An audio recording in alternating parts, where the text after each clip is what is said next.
You can't help but notice that gas prices recently have fallen to their lowest levels in quite some time.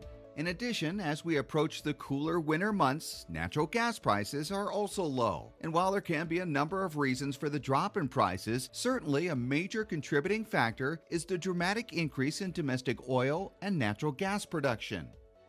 We are the biggest natural gas producer on the planet. We have 100 years worth of supply surplus in this country and are on the eve of being a liquefied natural gas exporter. The bigger story, I think, is we're now going to be, in 2015, the biggest oil producer ahead of Saudi Arabia. And the dramatic increase in oil and natural gas production has led to an economic boom in communities across the country, including Texas, Ohio, and North Dakota.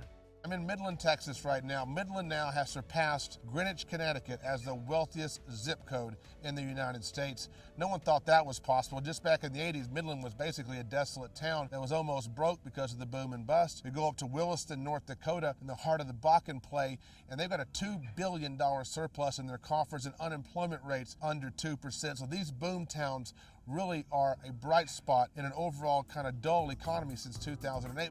And while a number of states have benefited from the surge in oil production, California is not one of them. Oil companies have a long history of pumping oil in California, but Chris says in recent years, taxes, regulations, and environmental concerns have made it tough for oil companies to drill in California. I'm not wanting to talk bad about California, but California needs to get its act together. I think the regulation and the issues we have in California around the fear against fracking is really causing California a lot of heartache. Folks have forgotten that California was one of the original boom towns for oil, or boom states, if you will. They still produce 500,000 barrels of oil a day. But I think one thing that Californians don't realize is in 1982, you guys only imported 5% of your oil from foreign sources. Today, that number is 50%. You're going in the wrong direction. We're reducing our dependence on foreign oil in all other parts of the country except California. That's why the gas prices are higher, and the economic conditions in California need help. As for the rest of the country, the future of oil production is bright, with oil supplies expected to last for decades.